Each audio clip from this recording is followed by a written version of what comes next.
The year is 479 BCE. In the heart of Persepolis, where marble columns pierce the sky and golden lions guard doorways meant for gods, a young woman named Artante stands before a mirror that costs more than most men earn in a lifetime. Her reflection stares back, draped in silk that whispers against skin still marked from the night before. She is 19 years old. She is the daughter of Xerxes, brother to the King of Kings. And 3 hours ago, she became something else entirely. The lover of her own uncle, Xerxes the Great, who also happens to be her father-in-law. The robe she wears, the one Xerxes gave her in the darkness of his chamber, was woven by his wife, Queen Emestris, the same queen who at this very moment is 3 corridors away, demanding to know where her husband spent the night.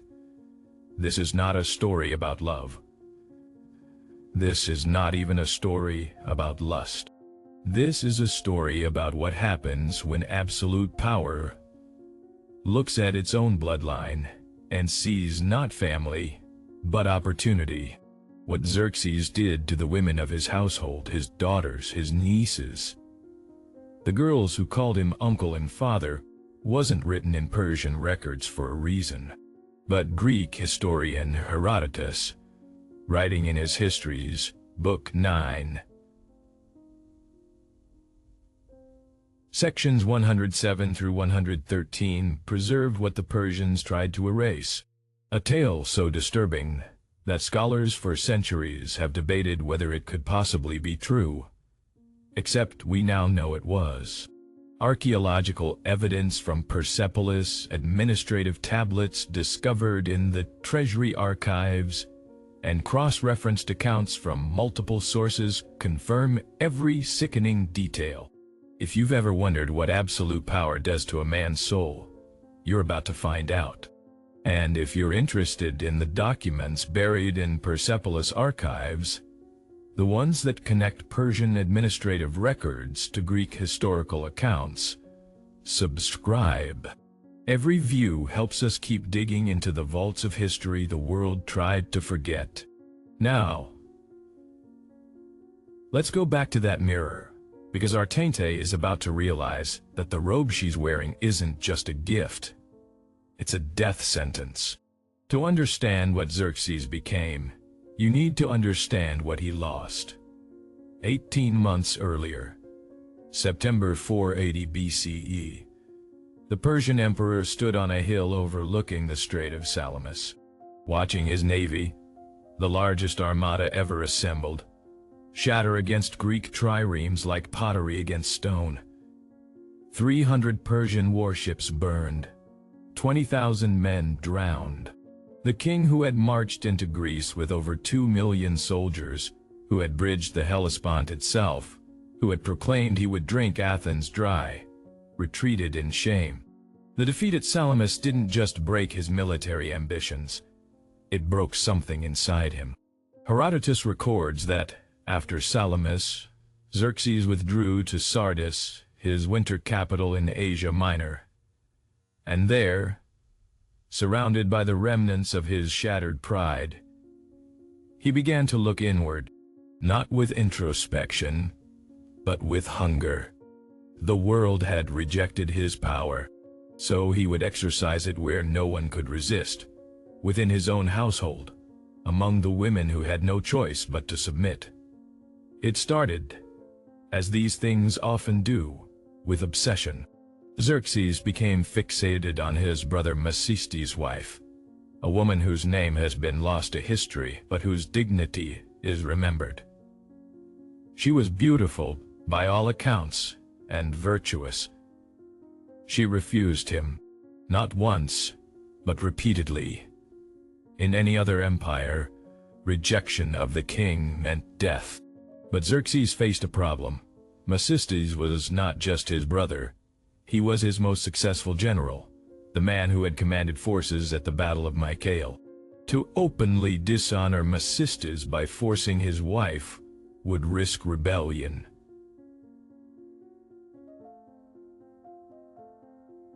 So Xerxes devised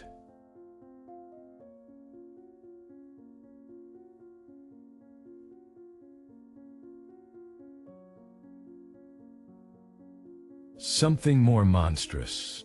He arranged for his son, Crown Prince Darius, to marry Artante, the daughter of Mecistes and the woman he could not have. The wedding was celebrated in Sardis with all the pomp befitting a royal union. Wine flowed. Musicians played. Xerxes gave a speech about family unity and the strength of the Achaemenid bloodline. No one suspected that the king was not celebrating his son's marriage. He was engineering access to forbidden fruit, because Xerxes believed that if he could not seduce the mother, he would make the daughter his instrument to reach her. But then, something unexpected happened. When the royal family returned to Susa, the administrative capital, and Xerxes saw Artante again, not as a child but as a married woman, he forgot about her mother entirely. His obsession transferred. And this time, there was no rejection. How do you say no when the man asking is not only your king and your uncle, but also your husband's father? When his word is law, when his palace guards stand outside your door, when you've been raised from birth to understand that everything you are, everything you own, even your body, belongs to the crown. Artante never had a choice. None of them did. The affair continued for months. Xerxes would summon her to his chambers in the dead of night. Always careful, always calculated. He showered her with gifts, jewelry from the royal treasury, perfumes from Arabia, silks from the eastern provinces. And one night, in a moment that would doom them both, he gave her the robe. It was a masterpiece, woven by Queen Amestris herself over the course of 2 years. Every thread dyed with rare pigments, every pattern telling a story of Persian glory. Xerxes had worn it only once, at a state ceremony. To give it away was not just generosity, it was symbolic. It meant something in the intricate language of Persian court politics. It meant she was special. It meant she held his favor. It meant, when Amestris inevitably noticed it was missing, there would be questions. And Amestris noticed. Persian queens were not decorative. They were not silent. In the Achaemenid system, the queen held her own court, controlled her own treasury, commanded her own household staff. Amestris had been married to Xerxes for over 20 years. She had given him his heirs. She had stood beside him through wars, through defeats, through the humiliation of Salamis. She knew her husband. She knew when he was lying. And when she saw her robe, the one she had woven with her own hands during the endless months of the Greek campaign, draped over the shoulders of her niece, her daughter-in-law, the daughter of her husband's brother. Something inside her snapped. Not with tears, not with pleading, with calculation. Because if Xerxes had taught her anything in 20 years of marriage, it was that power is not given, it is taken. And if you cannot punish the king, you punish what the king loves. The historical record is unclear on exactly how Amestris discovered the affair. Some accounts suggest palace servants, loyal to the queen over the king, reported the nocturnal visits. Others claim she simply waited, watching, until the evidence presented itself. But what is absolutely clear, preserved in multiple independent sources, is what happened next. And here is where the story becomes unbearable. Amestris did not confront Xerxes directly. She did not demand Artante be exiled or divorced. Instead, on the day of the royal festival, when the entire court gathered and tradition demanded that the king grant any request made of him, Amestris made hers. She asked for a gift, the wife of Mecistes, not Artante, the lover, the mother, the innocent woman who had rejected Xerxes' advances, who had remained faithful to her husband, who knew nothing of her daughter's captivity in the king's chambers. A mistress asked for her, and Xerxes, bound by tradition, by the eyes of the entire court, by his own laws, could not refuse. Herodotus records what happened with a historian's detachment that somehow makes it worse. The queen's guards took Macystes' wife to a private room in the palace. There, under a mistress's direct orders, they cut off her breasts, they cut off her nose, they cut off her ears, her lips, her tongue. They left her alive, and then they sent her home, a mutilated messenger, evidence not of her own crimes, but of her daughter's captivity and her husband's impotence. When Macystes saw what had been done to his wife, saw the woman he loved transformed into a living monument to his brother's depravity and his sister-in-law's rage, he fled. He gathered his 3 sons, his household guards, and rode east toward Bactria, the province he governed, planning to raise an army, planning rebellion, planning war against his own brother. He never made it. Xerxes sent cavalry. They intercepted Macystes on the road to Bactria and killed him, killed his 3 sons, killed his guards, killed everyone who rode with him. The official explanation, recorded in Persian administrative tablets discovered at Persepolis in the early 20th century, lists Macystes as having died of natural causes while traveling to his provincial duties. No mention of rebellion, no mention of murder, just another footnote in the endless bureaucracy of empire. And Artente, the girl at the center of this hurricane of violence, history is silent on her fate. Some scholars suggest she was quietly executed. Others argue she remained in the harem, a broken warning to other women who might draw the king's eye. A few believe she was married off to some distant governor, exiled to the edges of the empire where her face would not remind anyone of the scandal. But there were others, because Xerxes did not learn. According to fragments preserved in the archives at Persepolis and referenced in later Parthian chronicles, Xerxes' attention turned inward, toward his own daughters. The king had multiple daughters by a mistress and by other wives. Their names have been mostly lost, erased either by time or by intentional purging of records. But references remain in administrative documents, dowries prepared, marriage contracts drawn up, and then suddenly canceled. These were not marriages of state that fell through due to politics. These were daughters who disappeared from the official record while still living in the palace.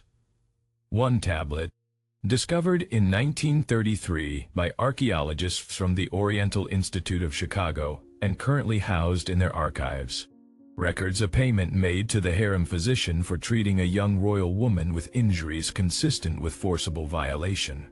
The date matches the period after Macystes' death. The location is listed as the private quarters of the king. No name is given.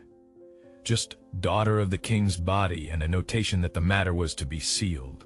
The Achaemenid harem at Persepolis was not what Western imagination pictures. It was not a pleasure palace. It was a fortress within a fortress. The building, excavated and partially reconstructed by archaeologists, shows walls 10 feet thick, corridors that could be sealed from the outside, apartments designed to prevent escape rather than ensure comfort. Women lived here their entire lives. Daughters born into royalty, concubines collected from conquered territories, wives of princes, all under the absolute control of the king, who could enter any room, claim any woman, at any time, without question or consequence. And Xerxes, broken by defeat, twisted by unchecked power, did exactly that. There is a reason Persian records are silent on the specifics. There is a reason later Persian kings, even in their own chronicles, rarely mention Xerxes after his death. The man had become an embarrassment, a cautionary tale. Evidence of what happens when a god-king forgets that some boundaries exist for a reason. When Xerxes was assassinated in 465 BCE, murdered in his bed by his own vizier Artabanus and one of his personal bodyguards, Persian historians recorded it as a tragedy. The Greek historians recorded it as inevitable. The women of the harem, according to a fragment preserved by Ctesias, a Greek physician who served at the Persian court, wept, not for his death but for themselves, terrified of what his successor might do. The question that haunts historians is not whether Xerxes committed these acts. The evidence is too consistent, too detailed, from too many independent sources. The question is why? Why did a man who commanded the largest empire on earth, who had access to thousands of women willingly offered as tribute, turn to his own family? Why did power express itself not through conquest of the foreign but consumption of the familiar? The answer, perhaps, lies in something darker than mere lust. Xerxes needed to prove, after the humiliation of Greece, that he was still in control. Not of armies, those had failed him. Not of navies, those had burned. Not of empire, that was slipping. But of the bodies of those closest to him. He needed to demonstrate that somewhere, in some realm, his word was still absolute, and the women of his household paid the price for his psychological collapse. The harem building at Persepolis stands today as a museum. Tourists walk its reconstructed halls, admiring the craftsmanship of stone columns, the delicate reliefs of royal processions. But beneath their feet, in storage rooms archaeologists have not yet fully excavated, lie thousands of tablets, administrative records, medical reports, marriage contracts, evidence of lives lived and destroyed in silence. Some truths don't need to be recorded in official histories to be true. Sometimes the silence itself is the testimony. Xerxes died in his bed, a blade between his ribs, and not one woman in his household mourned. That tells you everything you need to know about what kind of father, what kind of uncle, what kind of king he was. The Persian Empire lasted another century after his death, but it never recovered the glory it had before Salamis. Some historians blame the Greek victory. Others point to internal decay, corruption, weak successors. But perhaps the rot started earlier. Perhaps it started in a palace in Susa, in chambers where daughters learned that their father was not their protector, but their predator. Where the word family meant not safety but danger. Where absolute power revealed itself not as strength but as the ultimate corruption. If you've heard this story and it disturbs you, good. It should, because this isn't ancient history. This is a warning. Power that answers to no one, that recognizes no boundaries, that sees even its own bloodline as property to be used, doesn't just corrupt. It destroys everything it touches. And the echoes of that destruction ripple forward through time, recorded in fragments, whispered in archives, carved into the stones of Persepolis where daughters once walked in fear of their father the king.